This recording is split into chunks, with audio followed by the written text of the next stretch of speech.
Welcome to this lecture on aspects of Western philosophy, module 24 and also lecture number 24.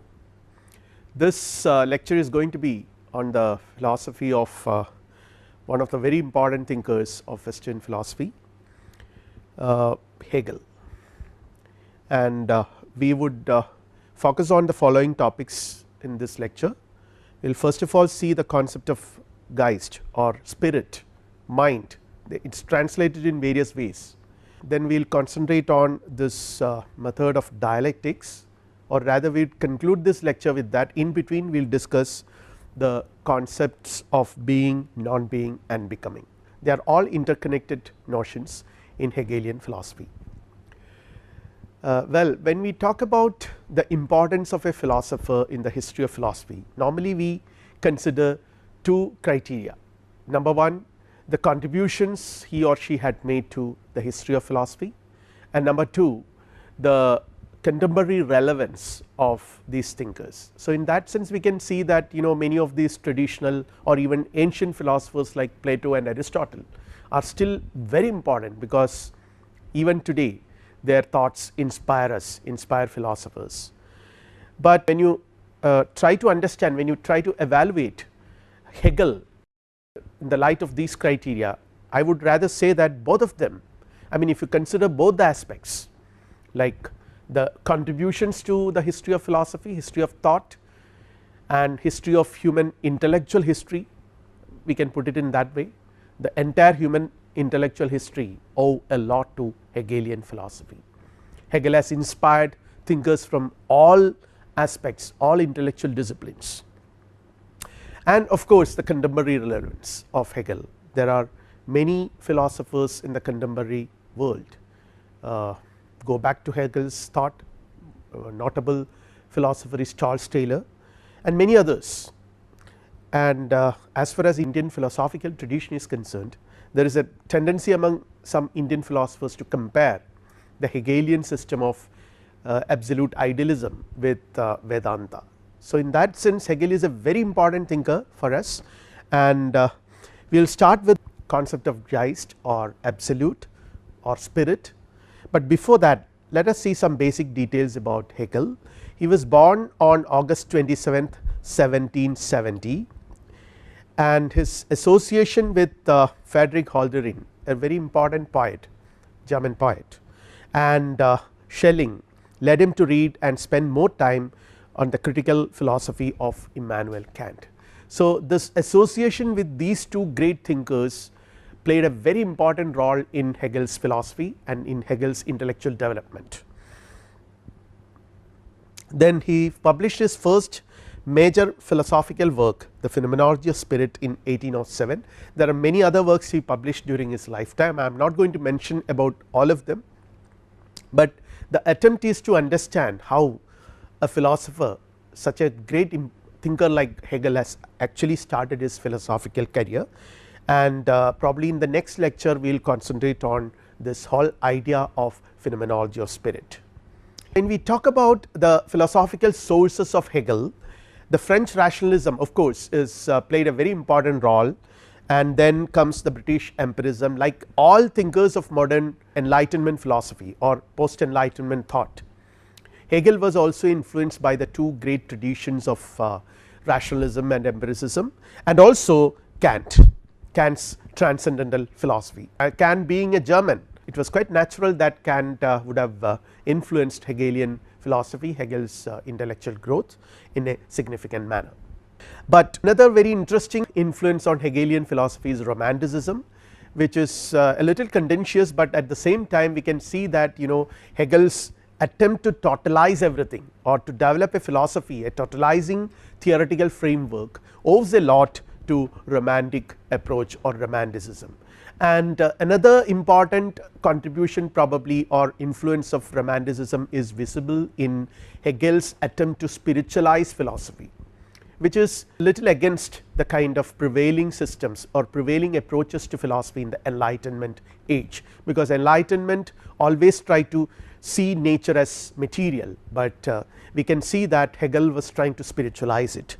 So, we can see in Hegel's philosophy all these trends the rationalism, empiricism, transcendentalism or critical philosophy of Immanuel Kant, then romanticism, all these intellectual developments converge in a unique manner in Hegelian system of thought.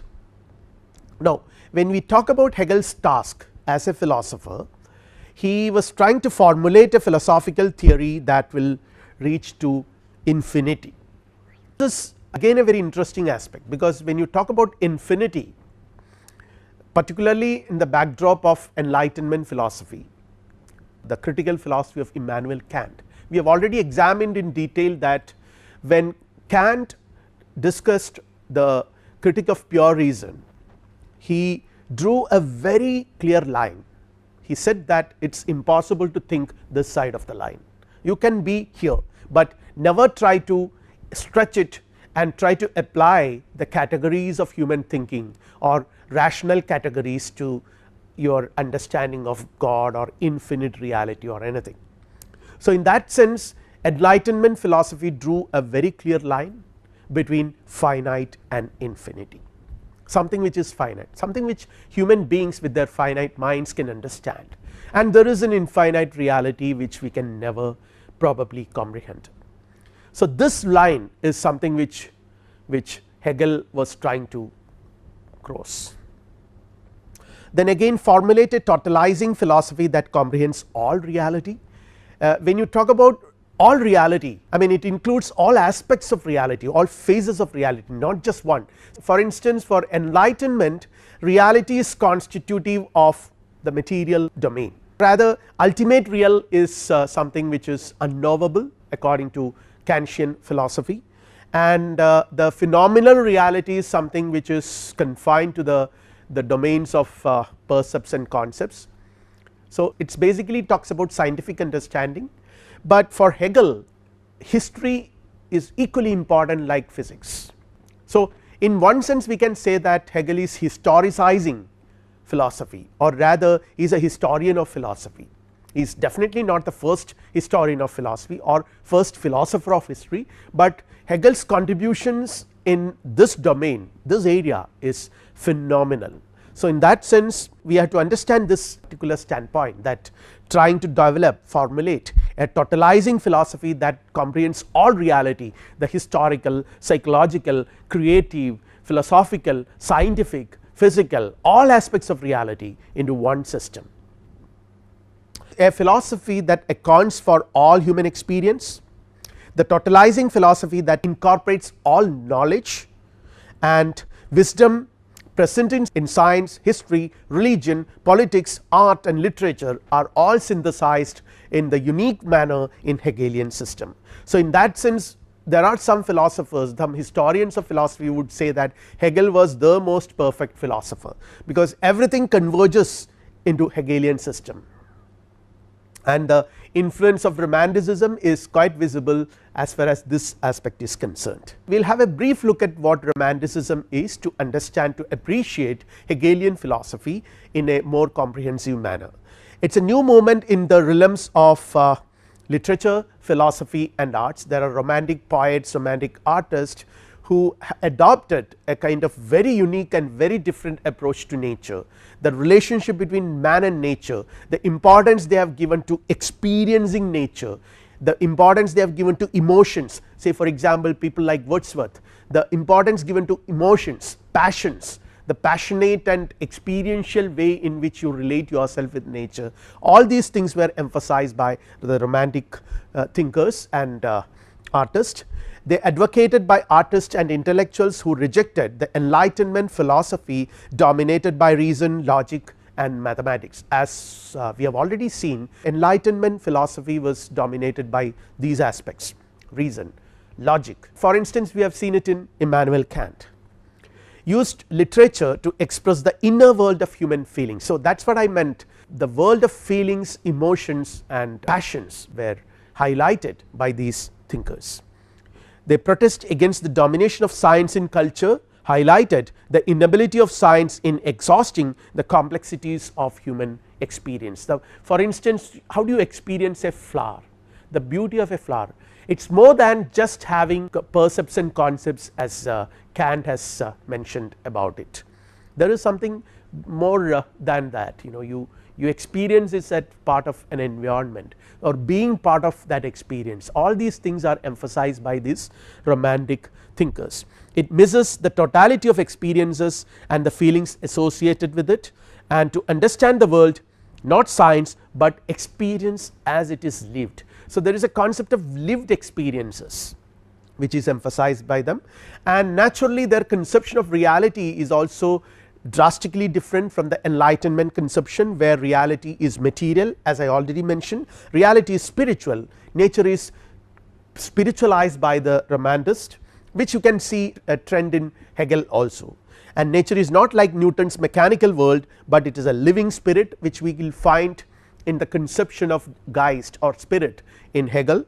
The will is important and not reason, because for the Enlightenment reason was the major tool for understanding the world, but for these Romantists it is the will which plays an important role, which does justice to the non-rational aspects of human life.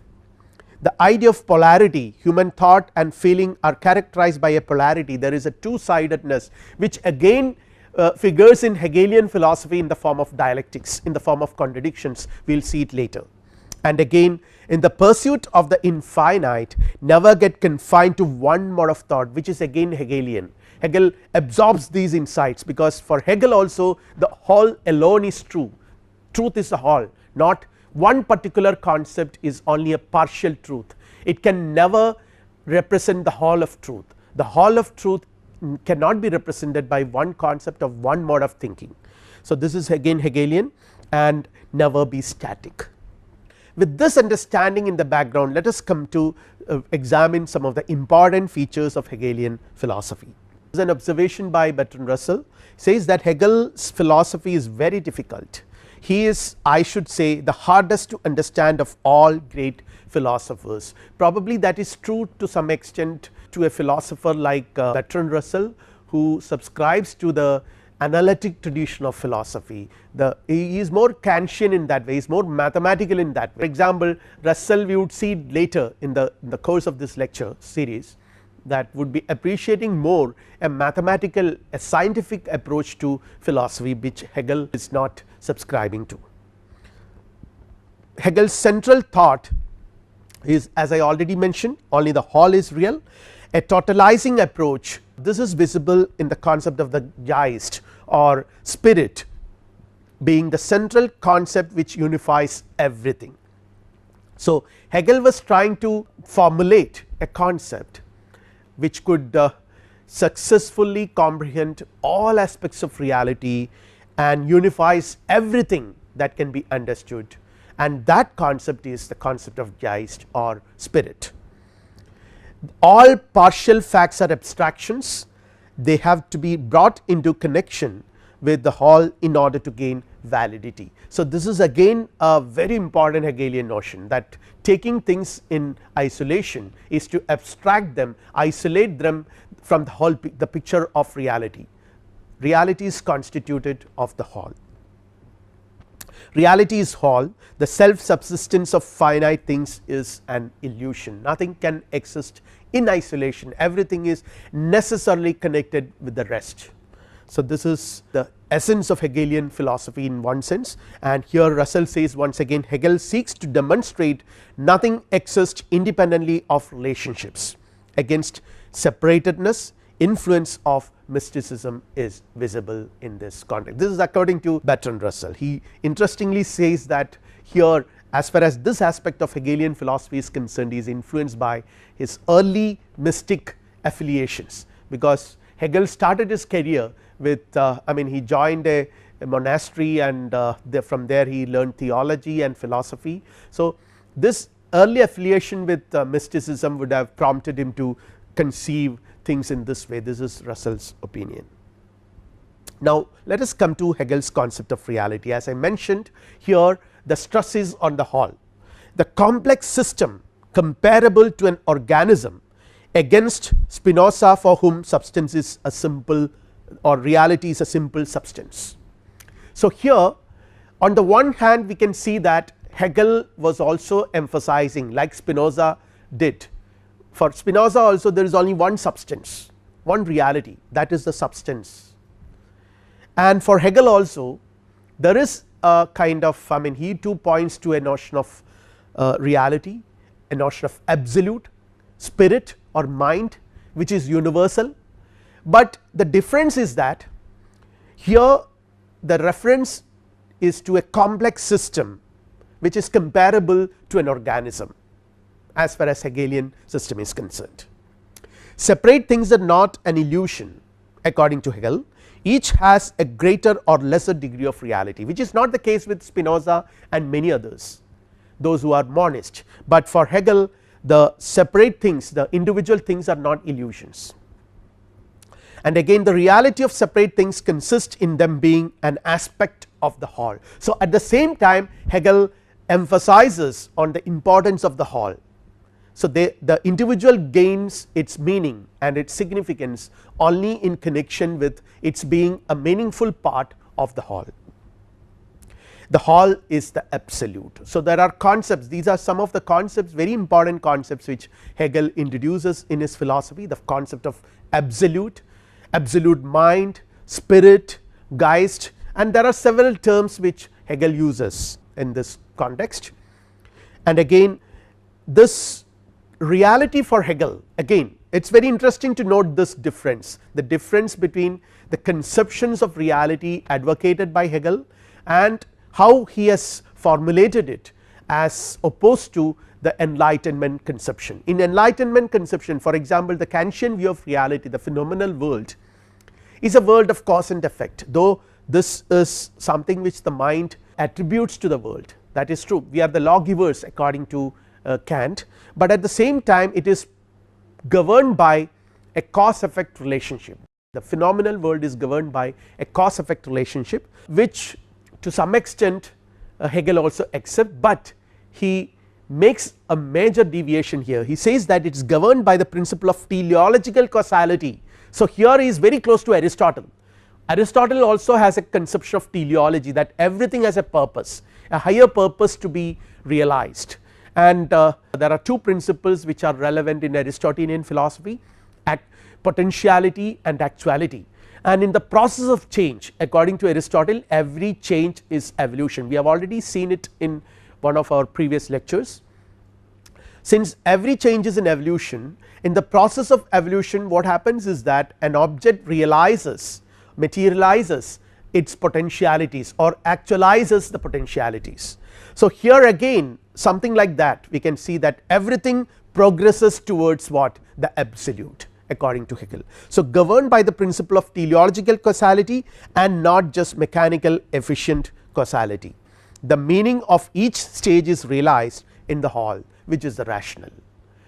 And again a revision of the conception of rationality which is advocated by the modern philosophers by and large, and particularly the Enlightenment thinkers like Kant, to overcome Kantian separation of noumena and phenomena. Because if you approach reality with the Kantian model, then it is impossible to know the noumena. There is a clear separation, as I already mentioned, a line is drawn between noumena and phenomena, something which you can know and the reality which you can never know. That is because Kant and the Enlightenment philosophers advocated a very peculiar conception of rationality by means of which reality is comprehended.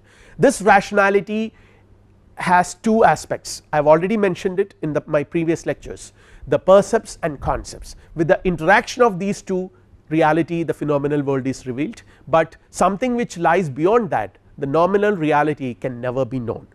But Hegel was consciously making an attempt to overcome this dichotomy, to know noumena, and that is why the principle of teleological causality is important in Hegelian system. Its identification spirit as activity. So reality, it is being identified as a spiritual phenomena, as an activity, not as a static thing, but as an activity which comprehends everything, even the comprehending mind, even the mind which understands it is also part of that. So it encompasses everything, the conception of reality. And then again there we can see Aristotle's influence, where identification of the fully substantial being with spirit, which is in essence is activity.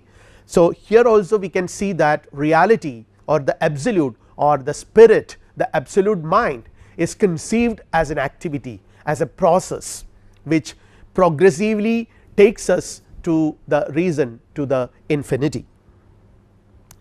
Again things have meaning, the process is rational, there is a rational order. So this is another important feature of Hegelian thought, that he says that this process by means of which reality exists, reality itself is a process, it is not a static entity, but it is a process, a dynamic process, but this process has a meaning, it is teleological, and also it is a rational process, it is a process of rational unfolding, we can mention it in that way. The whole is like an organism that is rational, purposive, and with full meaning. Again the Kantian approach is not suitable to know it, because the Kantian approach will never accept this comprehensive perspective. For Kant there is always a separation, the subject and object are different for Kant. For Hegel the subject and object can never be different, both are comprehended or both are encompassed by the single reality called the absolute. Then again Kantian rationality is insufficient in knowing this process, because Kantian rationality employs the 12 categories of understanding, which limits everything to a certain structure which is provided by the mind, transcendental apperception, which is not acceptable for Hegel. Now let us come to the Kantian problem, because we have been discussing about Kant and Kantian model of rationality a lot. Let us see what happens here. The ego, the mind, because we have already seen that Kant was I mean it is being stated that Kant is initiating a kind of Copernican revolution in philosophy, and this Copernican revolution consists in placing the subject, the mind, the ego at the center of the knowing activity. As I have already mentioned in this lecture some time back, that we are the lawgivers of the universe. This is the Kantian position. Now what is this ego, the lawgiver? The ego or mind, according to Kant, is the condition of the possibility of things appearing to the subject. So this is the Kantian position, it is a precondition, that is why it is called transcendental critical philosophy, because it talks about the condition of the possibility of things appearing to the subject. And again ego is an abstract account of the forms of thought or categories of understanding. So Kantian ego can be understood in terms of this, an abstract account of the forms of thought or categories of understanding. There are 12 categories of understanding according to Kant. So Kantian ego can be equated with that, the empirical ego can be equated with that. And again reason for in that framework is a faculty of the soul or ego, constituted of a combination of principles, forms, or rules according to which we think. So these qualities, quantity, modality, and relations, these 12 categories would enable us to think in a particular way.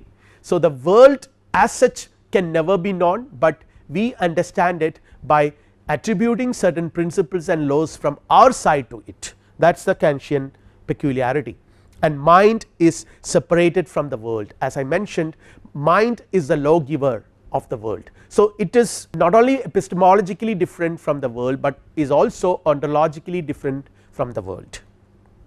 Forms of thought from what they are forms of, forms of thought, mind, from what they are forms of the world.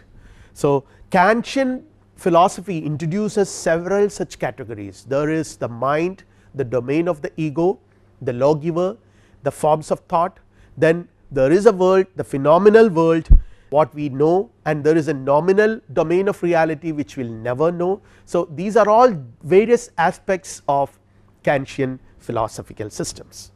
And again the problem is that there is a gap between mind and the world. There is a gap between the mind and the world here, which can be better articulated by separating the phenomena with the noumena. The nominal reality is constitutive of higher realities which can never be known, and the phenomenal reality is something which is spatio-temporally given to us, which we experience. So, this gap between noumena and phenomena is actually the gap between mind and the world, and the problem of the noumena are things in themselves which can never be known. Things in themselves can never be known. Again, problem of antinomies, which we have already discussed. When we try to apply these categories of understanding to the nominal world or entities in the nominal world, reality as such, say for example, when we try to understand the soul about which we do not have percepts, but we try to categorize it without having percepts, we are ultimately bound to end up with antinomies, where you have certain contradictory statements which apparently both of them seem to be equally valid.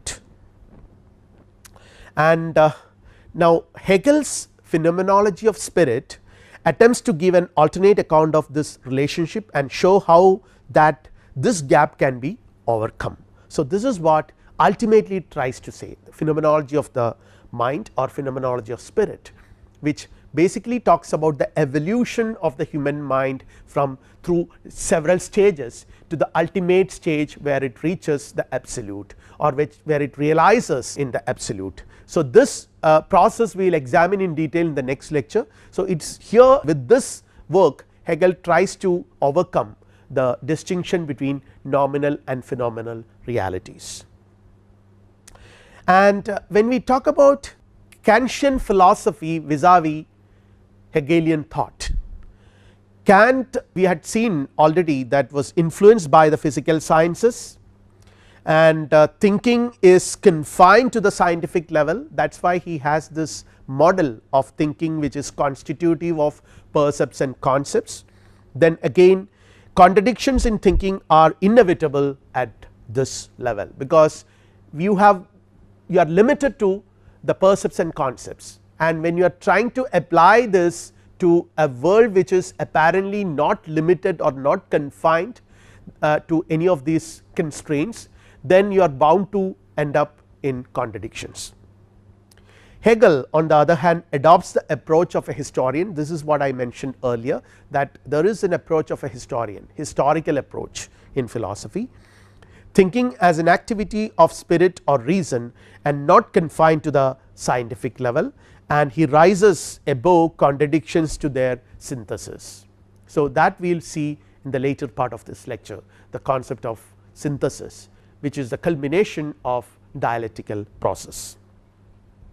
Now, Hegel's view of reason, we can see that reason is the law according to which being is produced, constituted and unfolding. He has an extremely comprehensive concept of rationality or reason, where it is a law according to which being is produced. The entire reality is not different from reason. So, rational and real are one and the same. So, later on Hegel would proclaim real is rational and rational is real. It is constituted and unfolded in reason, and both subjective faculty and objective reality are constitutive of this reason. See, this is again a very important deviation from the Enlightenment conception. In the Enlightenment conception, we have seen that there is a subject and the object, they are different from each other, and they are constitutive of different realities, ontologically different, epistemologically different. But in Hegelian system, both the subjective and the objective faculties are constituted by reason. See, reason according to Hegel is a subjective faculty as the essence and norm of our thinking or our thought, the way in which we think, what our thinking itself is, and on the other side it is an objective reality as the essence and law of the evolution of things. We have seen this whole notion of categories of thinking when we have discussed Kantian philosophy, and Hegel also was interested in this idea of categories, the categories of human thinking. But the major difference is that for Hegel these categories of thinking are not just subjective elements of our thinking as Kant conceived it is. It is not just subjective elements, but these categories of thinking are according to him the categories of reason itself, and reason according to him, as I already mentioned, encompasses, comprehends everything, it involves everything. So, in that sense they are the basic law of the universe, of reality as such, are also modes of being of the things themselves. So, they are the categories of thinking are not only the subjective elements which we possess, but are also the modes of being. So, he is ontologizing them in one sense, we can say, not empty frames. The categories are not just empty frames which receive their concerns, sorry, which receive their contents from without, but are substantial forms that give themselves their own content. See, for instance, in Kant, these categories are empty frames, and Kant himself says that percepts without concepts are blind and concepts without percepts are empty. So, these categories remain empty if they are not provided with percepts from without, but for Hegel they are not so. Without, by they are substantial forms, the categories of thinking are substantial forms that give themselves their own content. Both the forms which mold my thought and the stages of eternal creation, the categories. And here we can see that there are certain very clear objections raised against Kant's idea of pure concepts. In limiting the number of concepts, Kant has said that it is 12, and Hegel opposes this conception. In limiting them to the use of sensory experience, Kant would say that, sorry, Hegel would say that the categories of thinking should be employed in order to know the whole of reality. And then again, in limiting the knowledge gained by the categories to the status of appearance, the division Kant maintains between phenomena and noumena. Phenomenal reality is the only reality which we can know with the help of these categories, and according to Kant, these categories, these phenomenal reality, the phenomenal reality is a mere appearance, reality as such can never be known. So, in that sense Kant has confined, limited what we experience to the domain of mere appearances, and he opposes the deduction of categories in terms of empirical enumeration of pure categories. So, here again we can see categories of thinking, there is a distinction, are not separate from, but are intimately connected with each other even in Kant, and he attempted an a priori deduction of the categories, an empirical enumeration of pure concepts, which Hegel opposes. For Hegel, these categories of thinking are transformation of one and the same fundamental category, the idea of being, because for Hegelian philosophy, in the true sense of the term, there is only one reality which encompasses everything, that is the idea of being, and not just empirical enumerations, but a real deduction which Hegel aims at. And in order to deduce them in the real sense, Hegel wants us to just leave them, just allow them to unfold and observe what is happening. This point onwards we can try to understand what constitutes Hegel's method. Number 1, Hegel was trying to build upon Kant. He retains Kant's idea of the primacy concepts have over sense impressions. Concepts are important in Kant. For Hegel also, concepts retain their primacy over sense impressions, but in a very significantly different way. Again, to build upon the romantics, extend the use of rational concepts to understand the vast variety of experience and knowledge in psychology, religion, history, culture, literature and art. So, here we can see a merging of Kantianism with romanticism, the Kantian categories which are rational and the romantic approach of reality as a whole, to which incorporates all aspects of reality, psychology, religion, history, culture, literature and art, and again to construct a new theory of reality, a new metaphysics. So, in this context we can examine the metaphysical task of Hegel. It is to bring the vast reaches of the human spirit into unification in one theory. So, everything that human spirit endeavors to, or everything that the human spirit covers, encompasses, to bring them into one theory, to bring together the totality of concepts used in the vast stretches of all knowledge, all the arts and sciences, religion, political thought and history, which you have already seen the totalizing tendency in Hegelian philosophy. All these aspects of reality are brought under the concept of absolute spirit, the Geist, which is rational. So, in that sense the concept of Geist or spirit, or we can even translate it as mind, because the German word Geist means spirit, mind or soul, and for both spirit and mind Germans use the word Geist, and for Hegel it is both rational and rationally comprehensible. We can also understand it. For Kant there is an important difference here. For Kant it belongs to the domain of ideas which we can never understand, but here it is both rational and rationally comprehensible in logical structure, in natural science and in historical process. So, it is the Geist is manifested in all the aspects of life, in logical structures, in natural sciences and also in the process of history. The same spirit, the same Geist is manifested. To show that thought and the matter of thought are not separate. The separation was made by all epistemologists, subject and object, the epistemological traditions. Both rationalism and empiricism emphasize on this distinction, but Hegel was trying to sort of overcome this, to show that thought and the matter of thought are not separate. Forms of thought arise historically through the interaction of subject and object. So, again this interactive aspect is emphasized by Hegel, because he is approaching philosophy from the perspective of a historian.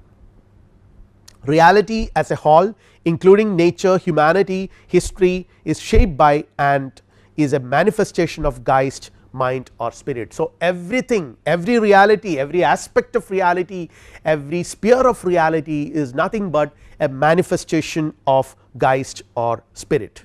It exhibits self consciousness or self articulation, and the manifestation of the self consciousness of Geist in psychology, history, religion, drama, art and philosophy. So, everything, every human endeavor, the manifestation of this spirit is visible according to Hegel, and in this context he proclaims that the real is rational and the rational is real. The absolute spirit or God is the ultimate reality. Reality is a complex totality of rational concepts constituting absolute spirit or God. Again the real is the rational and the rational is real. The totality of thought is absolute and infinite, unlike the finite minds of human beings. Geist is the objective mind. So, here he makes a distinction between the objective mind and the finite subjective minds of we human beings. Our minds are finite, which tries to understand the infinite mind, and this understanding is possible because our finite, the so called finite mind is nothing but a manifestation of that universal mind.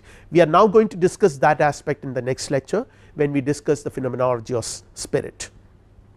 But the point here to be noted is that reality is a complex totality of rational concepts constituting absolute spirit of or God. So, there is nothing else but only this rational structures.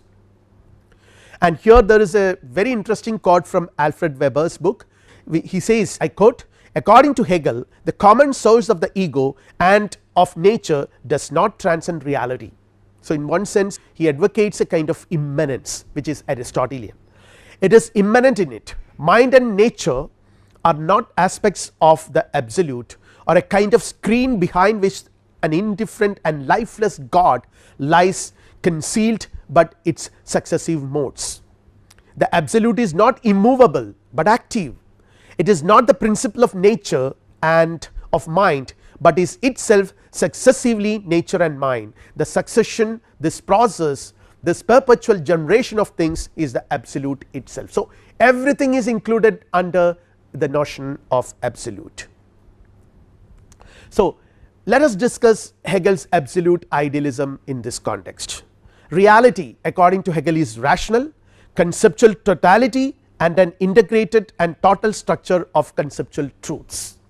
So, it is the totality of the conceptual truth reveals itself in all areas of human experience and knowledge, which I have already mentioned. Any aspect of human life, you take any aspect, any sphere, any domain of human life, in all such aspects you can see the manifestation of this absolute. Reality is rational, the vast structure of rational concepts that include all areas, and again the real is rational, but not different from what is existent. Naturally there we can ask the question, all that exists in front of us, the events, historical events, the material things, how can you say that they are all rational? What he says is, what Hegel says is that when you say real is rational and rational is real, the real is rational but not different from what is existent.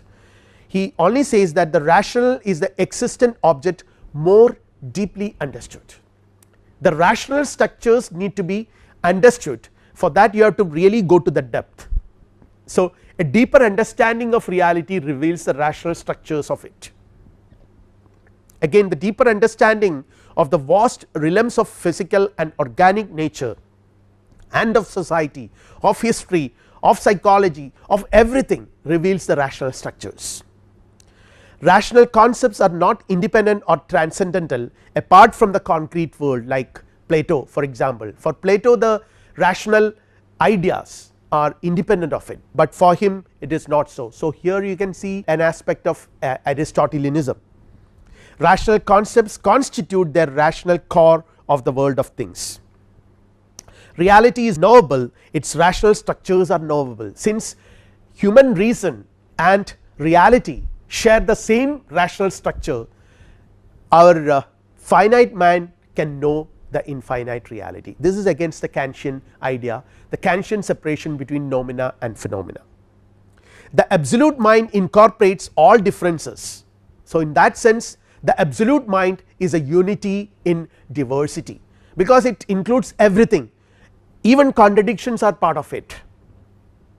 The absolute reality manifests itself to us in ordinary experience, in logic and natural sciences, in psychology, politics and history, in painting, poetry and architecture, and in religion and philosophy, all aspects of life.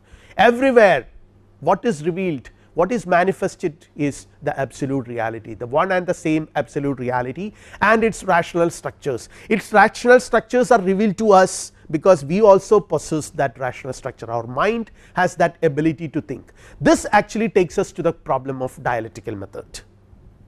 The absolute being and logic. The absolute being is the common root of the categories of pure concepts.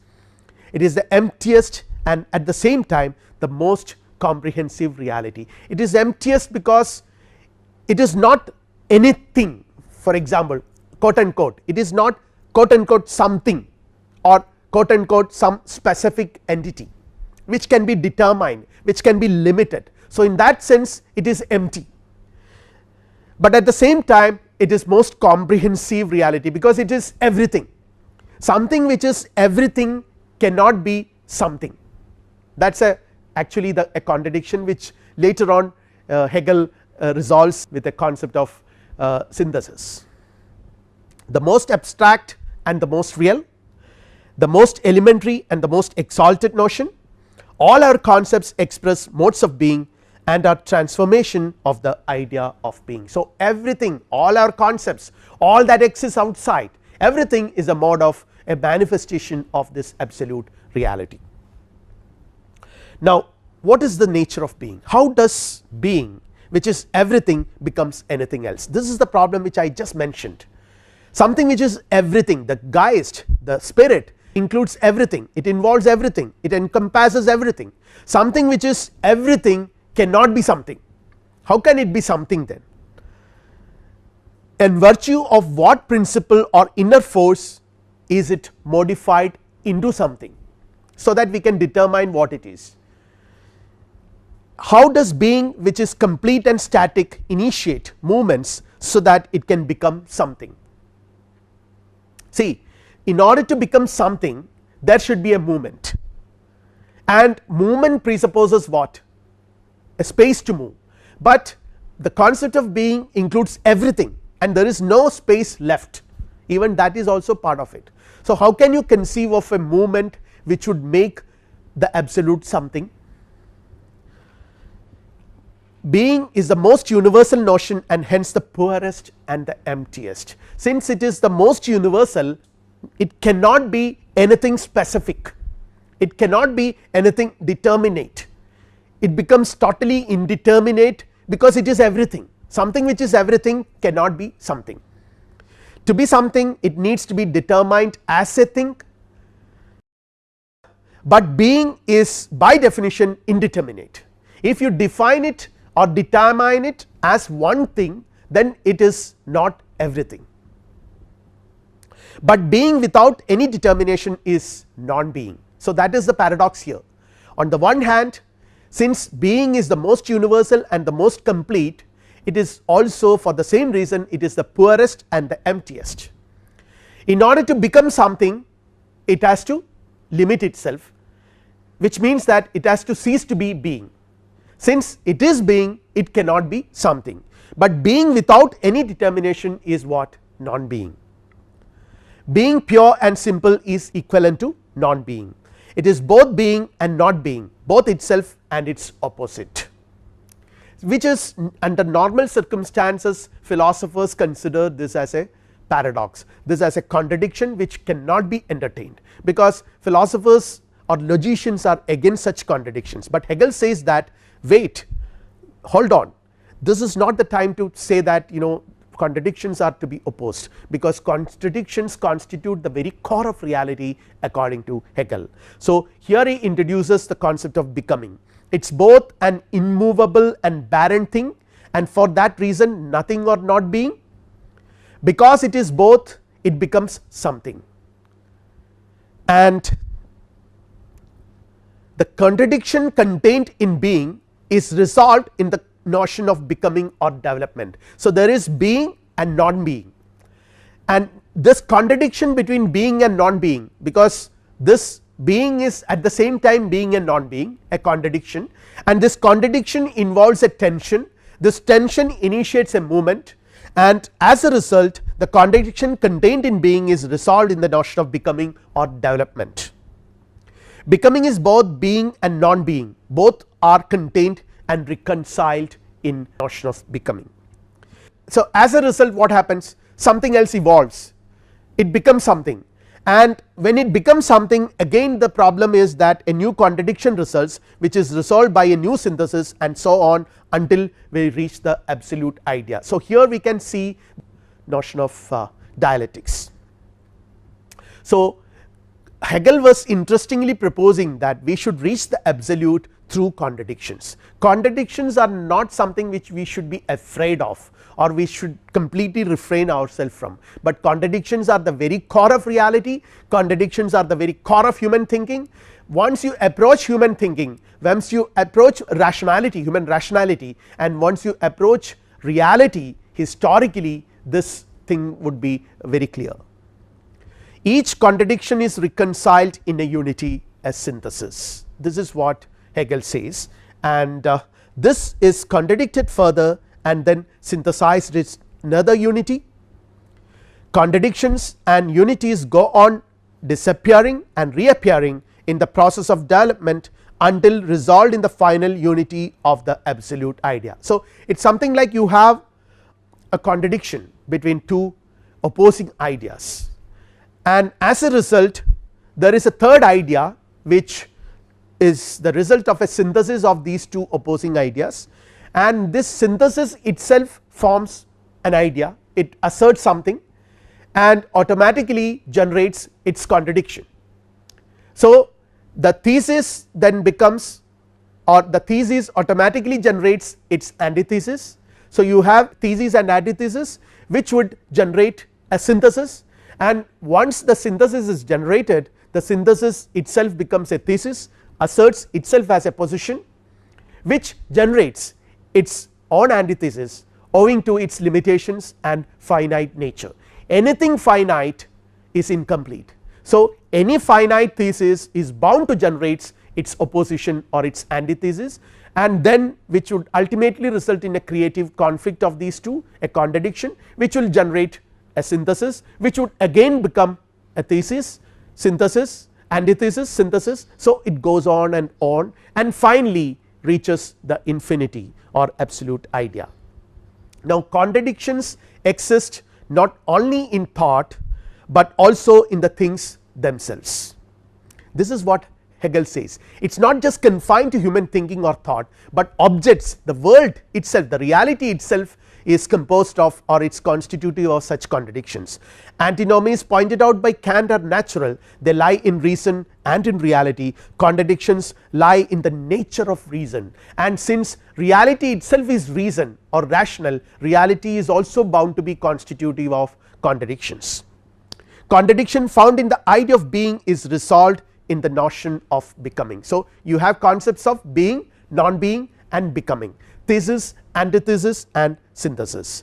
In the process of becoming, being determines itself, explains the process of historical development and the development of human thinking as well, the dialectical element in thought and reality. The dialectic is manifest in every phenomena, natural, organic, political and historical. So, in all aspects of life, in all spheres of life, reality can be seen as a manifestation of this dialectic. It constitutes the moving soul of scientific progress. We can see that a scientist or a scientific theory is being advanced, since it is a definite finite scientific conceptualization, it is bound to generate its antithesis, its opposition, and in that creative conflict between this thesis and antithesis, the opposition, the conflict, a synthesis, a better, a mature theory evolves, and in that way science progresses. So, human thinking progresses through dialectical process. Contradictions are the motive force of all reality, the principle of all movement and of all activity we find in reality, and they are not unthinkable according to Hegel, because thinking itself constitutes the very core structure of thinking itself, and contradiction is the root of all life and movement, because without contradiction everything would become static, everything tends to change or pass into its opposites. Without contradictions everything would be dead existence, static externality, nothing would be happening, but everything would be static without that. And again it suggests that no single concept represents the whole truth, truth is the whole, the position which we began with in this lecture, that the whole alone is true, all concepts are partial truths.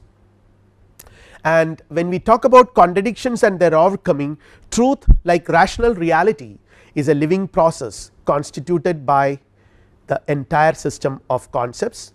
Nature does not stop at contradictions, but overcomes it. So, what Hegel was trying to argue is that though there are contradictions in nature, in human thinking, there are contradictions in reality, nature or reality does not stop with contradictions. There is always a tendency to overcome each event of contradiction to a higher form, synthesis, then again it encounters a contradiction over there, which is again synthesized or which is again overcome, and the process takes us to absolute infinity.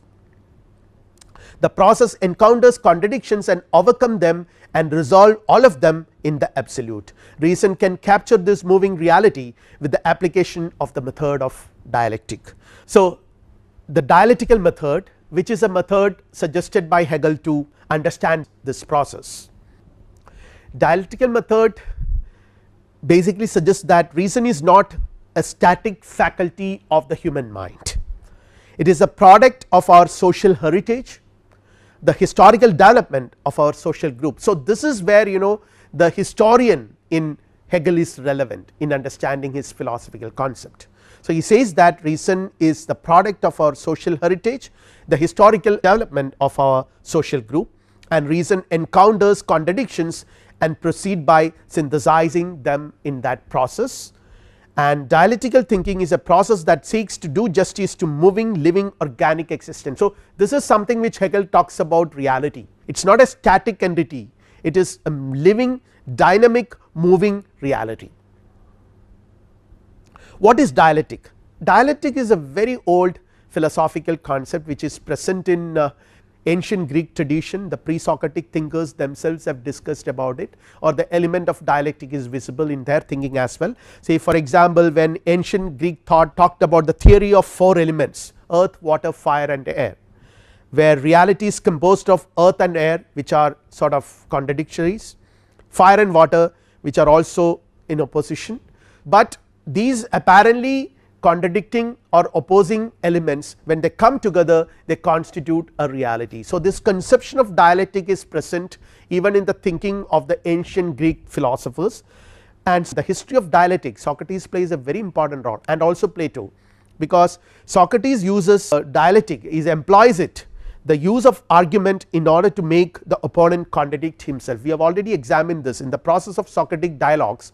What happens is Socrates persistently raises certain questions, and in that process make his opponent contradict. So, the contradictions are exposed in that process.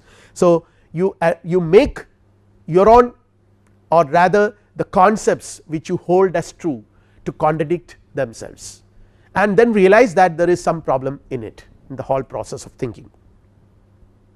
But Hegel's concept of dialectic is, it is different, it is rather richer than any of the other concepts, because he conceives it as a synthesis of opposites.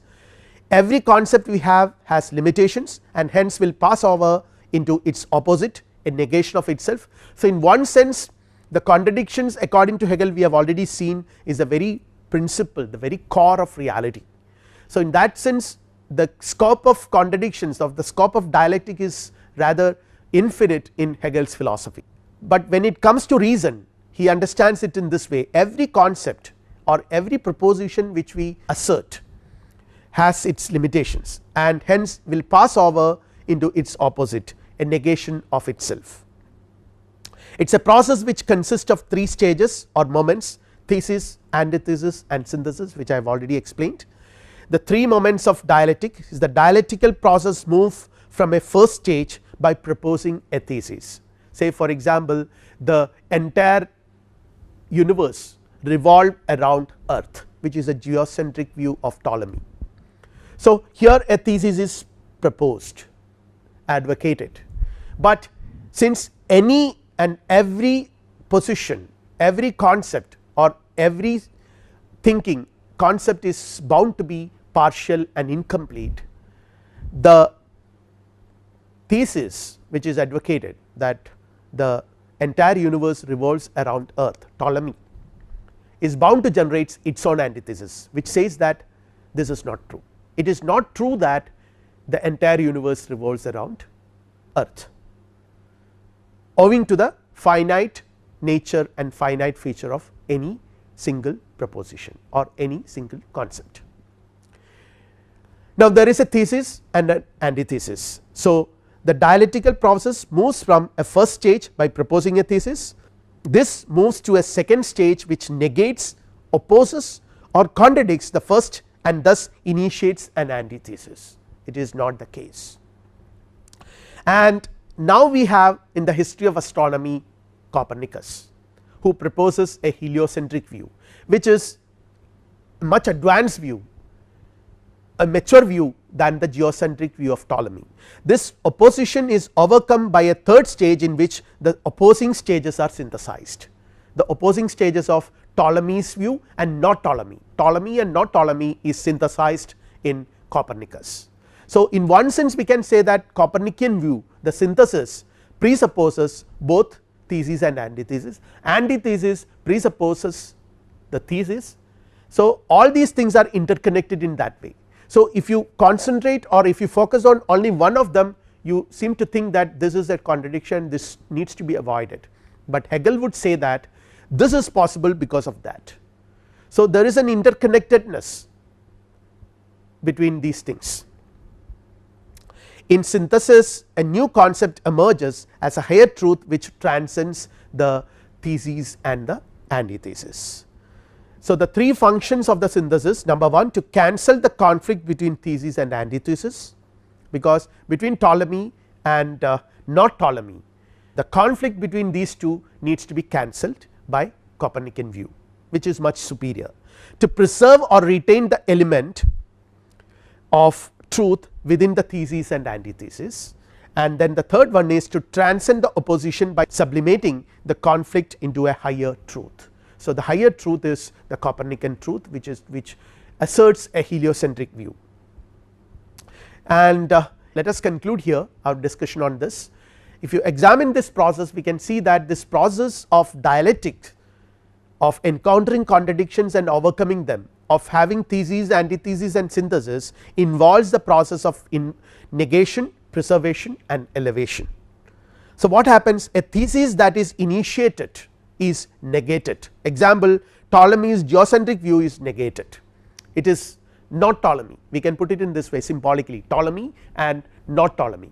By the Ptolemy's view, by virtue of being a finite assertion, a partial assertion, generates its own antithesis, automatically generates its own antithesis. Now, the synthesis preserves both the thesis and antithesis. In Copernican view, Ptolemy is preserved in terms of being what made the former possible. Copernican view was possible, or rather Copernicus even conceived of such a problem because of Ptolemy and not Ptolemy, because of the thesis and the antithesis which was initially initiated.